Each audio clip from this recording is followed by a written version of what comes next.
Congress party అవకాశవాద రాజకీయాలకు నిరసనగా వరంగల్ చౌరస్తాలో బీజేపీ శ్రేణులు ధర్నా చేపట్టి రాహుల్ గాంధీ దిష్టిబొమ్మను దహనం చేశాయి.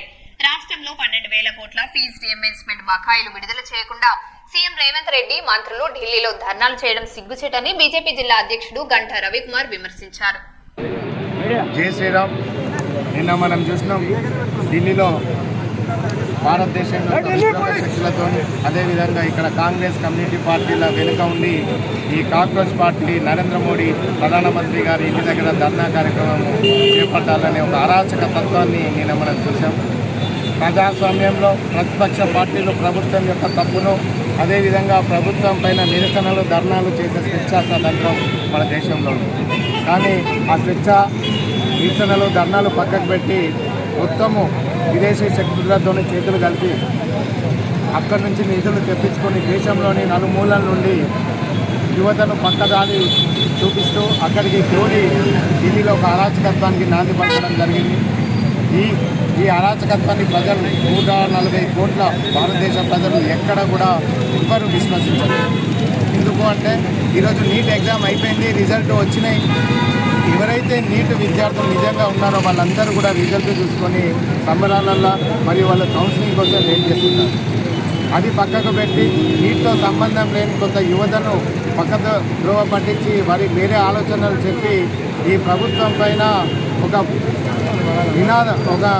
నింద తీసుకురావాలనే ప్రయత్నం చేసిన కాంగ్రెస్ పార్టీ, కమ్యూనిస్టులు, కాంగ్రెస్ పార్టీ నిన్న విఫలమయ్యారు. ఈరోజు తెలంగాణ రాష్ట్రంలో రేవంత్ రెడ్డి ప్రభుత్వ పాఠశాలలు, కాలేజీలు ప్రారంభమై నెల రోజులు అవుతున్నా కూడా ఇక్కడ విద్యార్థులకు ఇప్పటివరకు పుస్తకాల పంపిణీ కానీ యూనిఫామ్స్ల పంపిణీ కానీ జరగలేదు. విద్యాశాఖ మంత్రికి 2 సంవత్సరాలు పూర్తి అయిపోయినా కూడా ఈ తెలంగాణ రాష్ట్రంలో విద్యాశాఖ మంత్రి లేకుండా రేవంత్ రెడ్డి గారి చేతిలో పెట్టుకొని ఈ విద్యా వ్యవస్థను భ్రష్టు పట్టించడం జరుగుతుంది.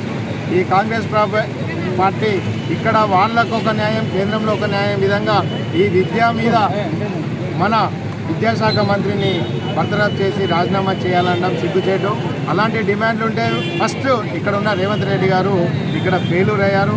ఎందుకు అంటే ఇక్కడ ఉన్న మహాత్మా జ్యోతిరావు పూలే స్కూల్సే కావచ్చు, ఎస్సీ ఎస్టీ హాస్టల్సే కావచ్చు, వాటికి రెంట్ పే చేయకుండా ఓనర్లు వచ్చి వాటికి స్కూల్స్ తాళాలు వేసిన చరిత్ర మనం తెలంగాణలో గత కొన్ని రోజుల నుంచి చూస్తున్నాం. అదేవిధంగా బీటెక్ కాలేజీలు, అదేవిధంగా డిగ్రీ కళాశాలలు ఫీజు రీయింబర్స్మెంట్ లేకుండా మూతన పడుతుంది. ఈరోజు డిగ్రీ అండర్ గ్రాడ్యుయేషన్ కంప్లీట్ చేసుకొని సర్టిఫికేట్ లేకుండా ఈ యువత అంతా కూడా నిరుద్యోగులుగా ఈరోజు ఉన్నారు. ఎందుకంటే వాళ్ళు సర్టిఫికేట్ చేయడానికి కాలేజీ యాజమాన్యం ఫీజు రీయింబర్స్మెంట్ రాలేదని వాళ్ళు ఒకవైపు, అదేవిధంగా తల్లిదండ్రులు పే చేయలేని పరిస్థితిలో ఉంటూ ఈరోజు విద్యా వ్యవస్థను, నిరుద్యోగులను మర్చిపోయిన ఈ రేవంత్ రెడ్డి మొట్టమొదటిగా ఇక్కడ రాజీనామా చేయాలి. ఇలా ప్రభుత్వము ప్రజలకు వైద్యము, విద్య అందించాల్సిన ప్రభుత్వం ఈ కాంగ్రెస్ పార్టీ తెలంగాణలో చేతులెత్తేసి అది మర్చిపోయి ఎక్కడో ఢిల్లీలో నీటికి సంబంధించిన లీకేజ్ అయిపోయింది, విజయవంతంగా ఎగ్జామ్ పెట్టారు.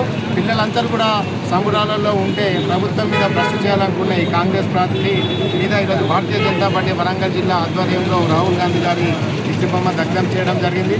మీరు విద్యా వ్యవస్థ గురించి ముందుగా మాట్లాడేది ఉంటే రేవంత్ రెడ్డి తెలంగాణలో ఉన్న విద్యా సంస్థలు అన్నింటినీ మెరుగుపరిచి ఫీజు రీయింబర్స్మెంట్ చేసిన తర్వాత మాట్లాడాలని మేము డిమాండ్ చేస్తాం.